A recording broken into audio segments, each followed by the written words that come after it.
কোনো story writer একটা story লিখতে গিয়ে যদি এন্ডটা আগে থেকেই ডিসাইড করে রাখে যে যাই হয়ে যাক না কেন এন্ডটা আমার এরকমই হবে, তাহলে স্টোরিটা সে সেইভাবেই লিখবে, তাই তো?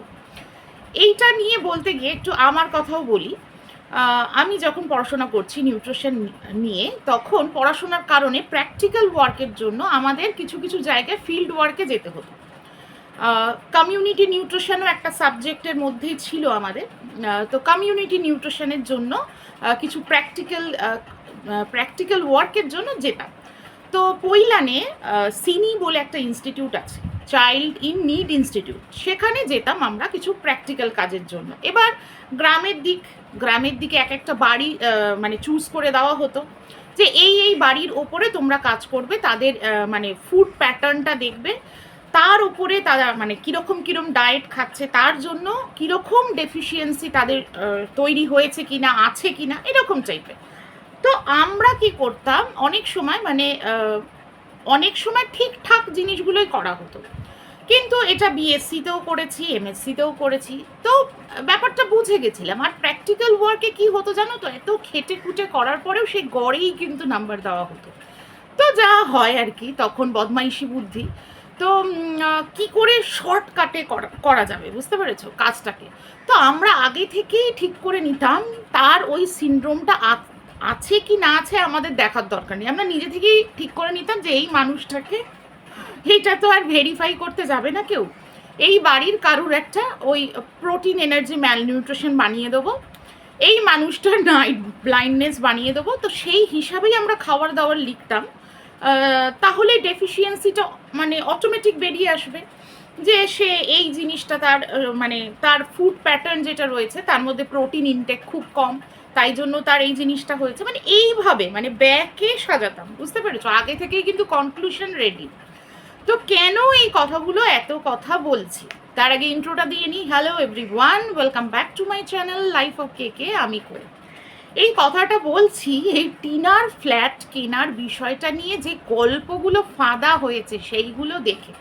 কালকে একটা ভিডিও করেছিলাম, মানে আমি অবাক হয়ে গেছি, সেই টিনার ফ্ল্যাটে সে আলো জ্বলছে সেটা নিয়ে একজন মানে ওই টুনটুনি উনি বলছেন যে অনেকেই দেখেছে বেডরুমে আলো জ্বলছে, মানে নিচ থেকে বসে বুঝে গেছে যে বেডরুমে আলো জ্বলছে। তো যে কাণ্ডগুলো চলছে, কালকের ভিডিওতে আমার একজন ভিউয়ার্স লিজা, সে লিখে গেছে যে মনে হচ্ছে ও যেন একটা চাঁদে বাড়ি করেছে। সত্যি এরকমই, মানে টিনাকে কোনোভাবে সহ্য করতে পারি না, মানে টিনার সব খারাপ। মানে টিনা যদি কোনো সময় হাঁচিও দেয় তাতেও এরা এস্টাবলিশ করে দেবে যে এদের কাছে খবর আছে এই বর্ষা ঋতুতে, মানে এই বর্ষার সময় টিনা বৃষ্টিতে ভিজেছিল, কারুর সাথে ছাতা না নিয়েই বেরিয়ে পড়েছিল, বুঝেছো? বা নাচছিল টিপি টিপি বরসা পানি, এইরকমই ব্যাপার। আবার এরা এসে ক্যামেরার সামনে ক্যামেরা খুলে বলবে আমাদের কি স্বার্থ, আমরা কেন বলতে যাব এগুলো। আরে অনেক স্বার্থ। এক হচ্ছে আমরা প্রদীপের দিদি, সব দিদি হয়েছি প্রদীপের ভিউজ কম, আবার ওইদিকে টিনার ভিউজ প্রচুর বেড়ে যাচ্ছে, টিনাকে এত খারাপ করতে চাইছি, তাও টিনার উপর মানুষের এত কিউরিসিটি। টিনা একদিন যদি ভিডিও না দেয়, সেকেন্ড দিনও যদি ভিডিও দেয়, ওরে বাবা প্রায় লাখের কাছে ভিউজ হয়ে যাচ্ছে। এটা একটা হিংসা কাজ করে যে আমরা চাইছি তাকে ডাউন করতে, সে কোনোভাবেই ডাউন হচ্ছে না। তাকে ইমোশনালি ডাউন করতে চাইছি, তাকে ওয়াইটির প্ল্যাটফর্মে ডাউন করতে চাইছি, তবু সে ডাউন হচ্ছে না। মানে চিন্তা করা যায়, এই মাস্টার মশাই ওরে বাপরে বাপ, মাস্টার মশাইয়ের নাম্বার দেওয়া হয়েছে ফেসবুকে, সেটা তার বাড়ির রেন্ট বা বাড়ি না, ফ্ল্যাট রেন্টের জন্য বা সেলের জন্য। তার মানে দাঁড়িয়ে গেছে যে পাবলিকলি ওনার নাম্বারটা যখন দেওয়া হয়েছে, তার মানে সেখানে ফোন করে আমরা খোঁজ নিতে পারি। মানে কি খোঁজ নিতে পারি? তাহলে এবার তো লোকে বলবে যে নাম্বার দেওয়া আছে, আমরা মাস্টারমশাইয়ের সাথে এবারে নাইট চ্যাট করব। মানে এইরকম পর্যায়ে গল্পটা দাঁড়িয়ে গেছে। মানে কেউ এবার বলতে পারে যে মাস্টারমশাই তো নাম্বার দিয়েছে, এবার মাস্টারমশাইকে ফোন করব, গল্প করব। মানে গল্পের গরু এদের গাছে উঠছে, মানে চিন্তা করতে পারছো। আর কিছু ভিউয়ার্সও আছে তার মধ্যে ইনভলভ, যে ভিউয়ার্সরা, আরে ভাই যেটা টিনা দেখাচ্ছে তোমরা দেখো, যদি না দেখতে ইচ্ছা করে তাহলে স্কিপ করে যাও, নট ইন্টারেস্টেড করে দাও না। টিনার পেছনে পড়ে থেকে স্পাইং করে তার ভেতরের খবর এনে অন্য, মানে যারা অ্যান্টি তাদের কাছে দেওয়া। এবার কন্ট্রোভার্সি ক্রিয়েটারদের কাছে এইরকম টাইপের নিউজ যদি তোমরা দিতে থাকো তাহলে এই জিনিসটাই তো হবে।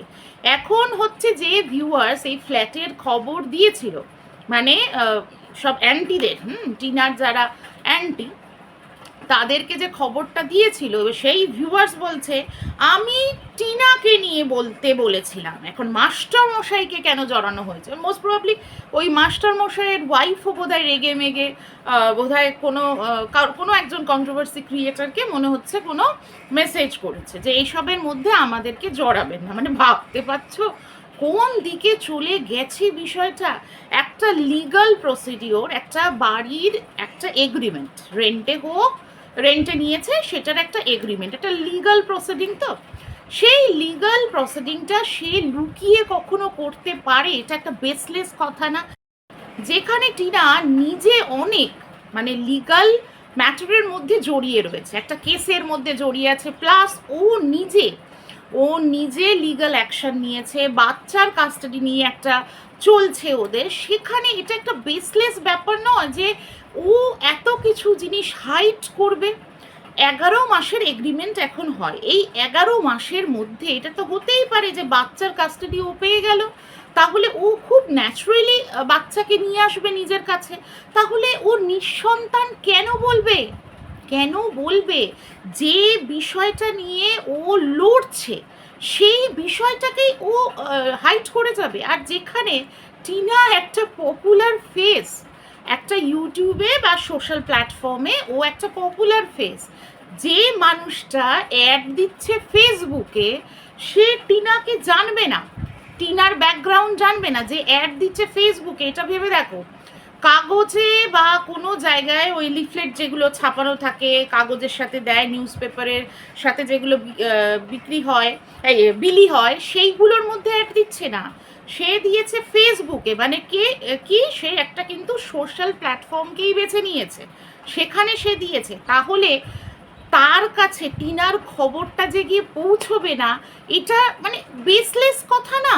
একটা মানুষ কিচ্ছু না জেনে তাকে দিয়ে দিল, তাকে মানে টিনা যা পারলো বুঝিয়ে গেল। আবার যখন মানে জিনিসগুলো, মানে এই যে ফেক নিউজগুলো এস্টাবলিশ করা যাচ্ছে না, এখন হয়ে গেল মাস্টার মশাইয়ের কোনো দোষ নেই, এখন হচ্ছে সব টিনা। মানে মাস্টার মশাই কিছু জানতো না, মাস্টার মশাইকে ঠকানো হয়েছে, কিন্তু মাস্টার মশাইকে যখন কন্ট্রোভার্সি ক্রিয়েটাররা অনেক কিছু জানালো, মাস্টার মশাই যখন সব সত্যিগুলো উগরে দিচ্ছিল, তাতেও দোষ হয়ে গেল। টিনা ম্যানুপুলেট করে মাস্টার মশাইকে দাবিয়ে সে এখন হচ্ছে মানে সত্যিকে ধামাচাপা দেওয়ার চেষ্টা করছে। এখন মাস্টারমশাই হচ্ছে নিরুপায়, মাস্টারমশাই এখন দিয়ে ফেলেছে ফ্ল্যাটটা, তাও আবার ওখানে কি রটনা যে 4,000 টাকা ভাড়া ঠিক করা হয়েছিল, কিন্তু টিনা বলেছে আমি ওখানে কুকর্ম করবো।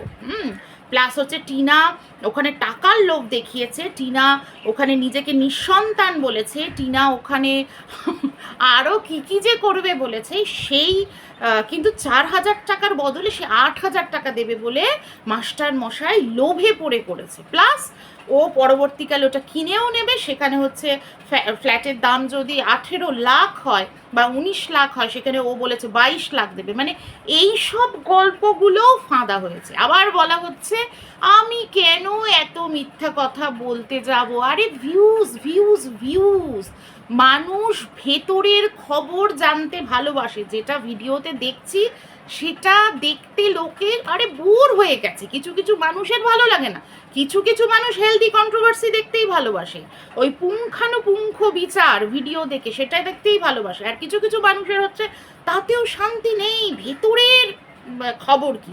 আরে সেই একটা বিখ্যাত গানটা খলনায়কের গান ছিল বোধহয় ওটা, চলি কে পিছে ক্যা হে, চলি কে পিছে, ওরে বাবা কি হিট! एक्चुअली के पीछे क्या है, মানে এই পিছে क्या है জানার ইন্টারেস্টটা কিছু মানুষের সারা জীবন থেকে যাবে। আর সেইটাকেই, সেই সাইকোলজিটাকেই কাজে লাগায় কিছু ক্রিয়েটার। এই জানতে পেরে গেলাম, এই রেজিস্ট্রি পেপার পেয়ে গেলাম, এই এগ্রিমেন্টের পেপার পেয়ে গেলাম, এইখানে এটা দেখানো হলো, ওখানে ওটা দেখানো, ব্যাস লোকে হা হা হা হা করে ছুটে আসছে। পুরো কি আছে তার ভেতরে, কি আছে সেইটা দেখবার জন্য লোকে ছুটে আসছে, ভিউজ দিচ্ছে। আরে ভিউজগুলো দেখো, তাদের ভিউজগুলো দেখো, তারা এত খেটে, মানে ভিডিও দেখে যদি ভিডিওকে মানে কন্টেন্ট বানাতো, নিজের ভিডিওর কন্টেন্ট বানাতো, তাহলে এত ভিউজ হতো না যতটা এই সব নিউজগুলো নিয়ে আসার পরে ভিউজ হয়েছে, বুঝলে? এটাই হচ্ছে সাইকোলজি। যাই হোক, কেমন লাগলো ভিডিওটা অবশ্যই কমেন্ট করে জানিও। আর যারা যারা চ্যানেলটাকে সাবস্ক্রাইব করোনি তারা অবশ্যই সাবস্ক্রাইব করো। ভালো থেকো, সুস্থ থেকো। আবার আসছি নতুন কোনো ভিডিও নিয়ে। টাটা।